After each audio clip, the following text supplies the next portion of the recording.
questo è bellissimo, questo cedro qua è bellissimo. Questo è un cedro? Sì. Ah sì? Quanti anni ha questo cedro? Ma anni, in realtà grosso modo avrà gli anni che ha questo tasso qua. Solo che chi passa di qua viene ovviamente colpito dal cedro, che è maestoso, altissimo, veramente alto, almeno maestoso. 30 metri. 30 metri? Almeno, e che diametro avrà? Circonferenza, penso qua siamo sull'ordine dei 5 metri di 5 circonferenza. metri, caspita. Allora, Sebastiano Sandri è una guida naturalistica che oggi ci porterà a scoprire la montagna vicentina di Recoaro. Siamo a Recoaro, amici, qui a due passi ci sono le fonti. Ovviamente Recoaro è famosissima per la sua acqua, ma qui ci sono anche delle montagne bellissime. Eh sì, perché Recoaro è circondata dalle montagne. Recoaro è nota per l'aspetto legato all'acqua, per l'appunto, però è anche l'unica località termale veneta che è anche località montana. Ecco, qui a che altitudine siamo? Ma poi siamo a 450 metri, il centro, alle fonti invece siamo a 500 metri. 500 metri. E su in cima, sulla zona del Carega, si arriva a oltre i 2200 metri, là in alto. Oltre 2200 metri. Scusami, io so che questo parco ha delle piante che sono sia diciamo autoctone, Sì. ma anche piantate un po' di tempo fa da un architetto importante. C'è stato un progetto importante del Caragarona Green del 1800 che ha così strutturato il parco così come lo conosciamo noi. Però ovviamente ci sono un sacco di alberi e piante in generale autoctone che entrano quindi in modo naturale, per cui trovi un mix. Ecco, per esempio, quelle autoctone quali sono? Ma trovi dal tiglio al frassino, qualche faggio. Mentre il cedro? Il che cedro abbiamo visto invece prima? assolutamente no. Assolutamente I cedri no. vivono in altre parti del mondo, però siccome sono molto belli, da qua lo vedi quanto è alto, Mamma mia, altissimo. vengono È piantati. la pianta più alta che c'è nel parco, Penso proprio di sì.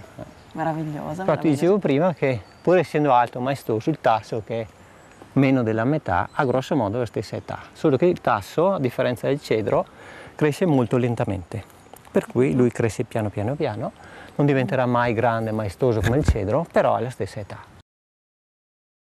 Questi luoghi sono stati protagonisti della seconda guerra mondiale. Sì, perché Recoaro nella fase finale della seconda guerra mondiale è diventata il centro dell'alto comando tedesco. Alto comando che vuol dire qua c'era chi dirigeva le truppe dislocate in tutto il nord Italia, la linea gotica. Insomma, Sebastiano, oggi ci hai fatto capire come questo luogo non sia solamente bello dal punto di vista naturalistico, ma abbia anche una storia da raccontarci. Certo. Allora, io ti ringrazio, grazie a Sebastiano Sandri. Una domanda prima di lasciarti. Per chi volesse venire a visitare questi posti e contattare le guide, come può fare? Beh, c'è il sito nostro che è www.csleguide.it, sta per Centro Servizi Le Guide, oppure basta chiedere all'ufficio IAT Recoaro, lì le ragazze hanno tutti i riferimenti. Tutti i riferimenti, tutte le informazioni. Ti ringrazio, seguiteci perché il nostro viaggio qui nella montagna vicentina continua.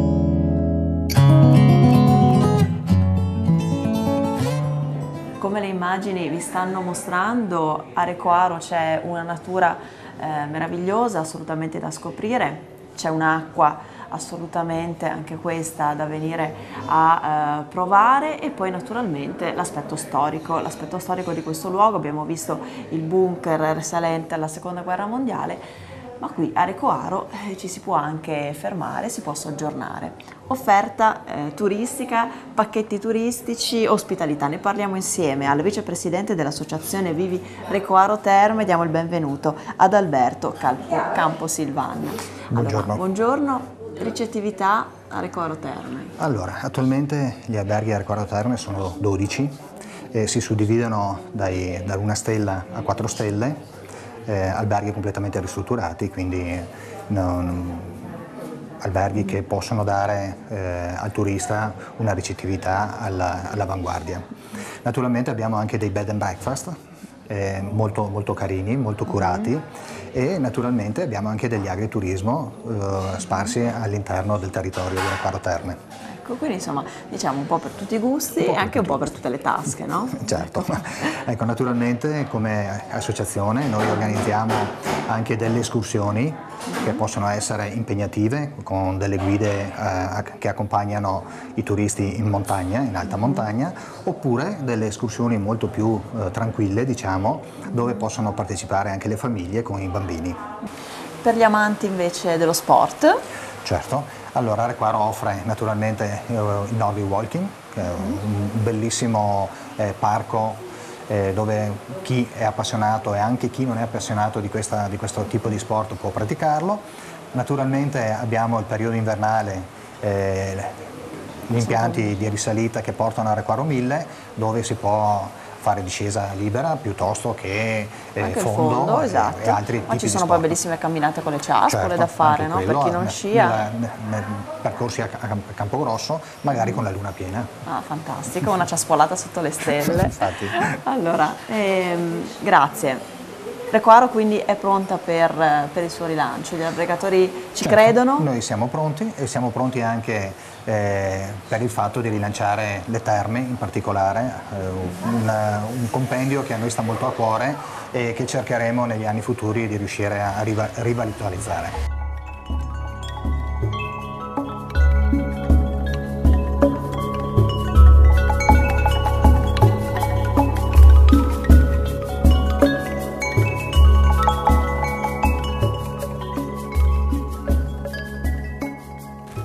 La montagna vicentina è stata protagonista in prima linea di tutti i 41 mesi della Grande Guerra, Certo. di cui tra l'altro ricordiamo quest'anno si celebra il centenario dal suo inizio.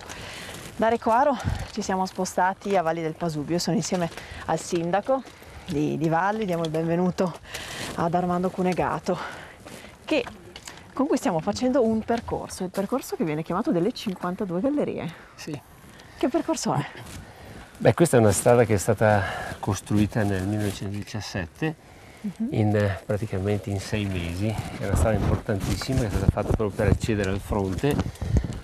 In copertura qui salivano i soldati, salivano tutti quanti, portavano i viveri nella sommità del Pasubio, dove c'era proprio, si pensi che nel Pasubio, nella sommità, si parla che era, la chiamavano il Milanino, c'erano mediamente durante il periodo invernale sui 5-6 mila persone che vivevano, abitavano. Nel periodo estivo, quando c'erano le battaglie, si parlava di 10-15 mila soldati che venivano praticamente sfamati, lavati, eccetera. Dunque, pensi che tipo di organizzazione c'era? C'è una città, un paese intero qui su. Allora, siamo a che altitudine, sindaco? Allora, qui siamo all'incirca a 1200 metri. Qui davanti a noi cosa vediamo?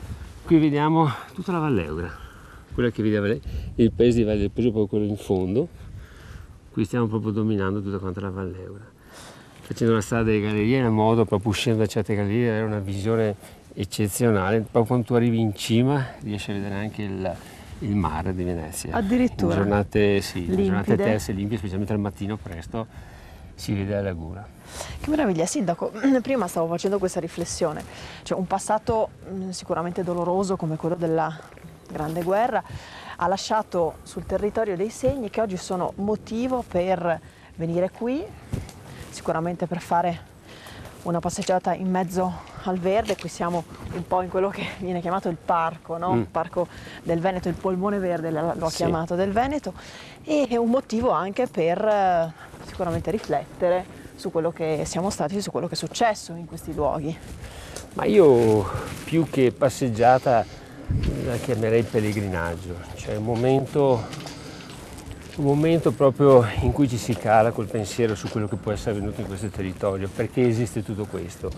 Qui credo che prima di affrontare questa strada, questo percorso o altri percorsi, bisogna avere un po' di informazione storica, capire il perché, il per cosa, e questo ci aiuta forse, ed è sempre molto difficile, ma comunque ad addentrarsi in quella che può essere stata la sofferenza, le motivazioni, i pro e i contro di questa stata la prima guerra mondiale. Dunque sicuramente un percorso che aiuta la mente e il corpo, ecco.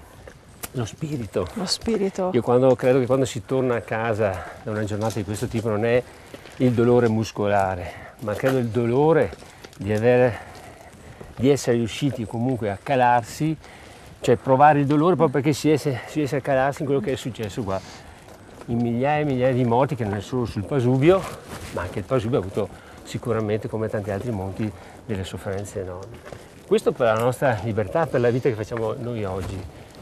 Poi, sai, ci possono essere pareri contrastanti sulla storia, ma la storia è quella che sappiamo, quello che è veramente successo, non è quello che doveva o non doveva succedere. E lei mi ha detto prima che il Pasubio è una delle 2 montagne sacre italiane, vero? Sì, alla fine del conflitto sono state 4 le montagne sacre, 2 sono nel Veneto e 2 sono praticamente in Slovenia, il Monte Grappa e il Monte Pasubio. Monte Grappa e il Pasubio. Dal Pasubio è stato preso anche il Milite Ignoto, cioè uno dei Militi Ignoti parte anche dal Pasubio. Parte anche da qui. Sì. Sindaco, nel frattempo vediamo questi ragazzi, buongiorno. Buongiorno. Da dove arrivate? Vogliamo solo sapere questo. Padova. Da Padova, Montegrotto. Come mai siete qui a fare proprio questo percorso? È la prima volta o l'avete già fatto? No, la prima volta. La prima volta. E come avete saputo di questo percorso? Da amici. Da amici in comune. Bene, ragazzi, buona passeggiata. Buona passeggiata. Ciao amici. Allora, sindaco, insomma, cioè, un bel segnale, no? Dei giovani che vengono a ripercorrere questa strada. Quanto dura? Beh, è un percorso, diciamo, con un po' di allenamento di 2 ore e mezzo e si arriva al Rifugio Papa. Quindi non è necessario essere particolarmente, voglio dire, allenati, no? No, quello che dicevo prima, per me non è tanto poi un allenamento, poi ci si può fermare, eccetera, non è che... Però è quello proprio di concentrarsi su dove stiamo andando. Io, guardi, questo aspetto sto lavorando tantissimo, perché adesso con il famoso centenario sono tanti anni che stiamo lavorando qui come Comune di Valli, nella nostra piccola realtà, poi chiaramente in contatto anche con altre amministrazioni. Sì. Però il valore è fondamentale. Infatti realizzeremo un progetto di una famosa artista a livello internazionale e questo ci permetterà proprio di valorizzare ulteriormente questa, ma non tanto, sì, ma non tanto, sai, in quelle varie manifestazioni che vengono fatte normalmente dei tedeschi, austriaci, italiani, eccetera. Non è in quel senso, secondo me, la cosa va vista in maniera ben diversa, dobbiamo guardare con quello che vediamo oggi, non solo quello che è accaduto ieri, cioè la conseguenza di 100 anni, no? Riuscire a fare un po' un'indagine, no? Di questi 100 anni, di cosa è accaduto, di come si è trasformata la realtà, della società, come è cambiata, di come siamo cambiati noi. Cioè, ci sono tanti momenti, secondo me, che vanno proprio approfonditi ed analizzati. Io vorrei anche realizzare dei convegni, proprio degli studi, degli approfondimenti, perché la cultura è la cosa più importante. Le rievocazioni lasciano il tempo che trovano, secondo me, fanno parte, non vorrei usare un termine sbagliato di sottocultura, ma chiaramente di una forma, di un tentativo di ricordare. Dobbiamo ricordare, ma poi approfondire e pensare, questo è poi sempre la logica su cui dobbiamo, o perlomeno questo è il mio intento come sindaco di Valli. Allora, io la ringrazio, grazie ad Armando Cunegato, sindaco di Valli del Pasubio, e qui dalla montagna vicentina, dal Parco del Veneto è tutto e ridiamo la linea allo studio.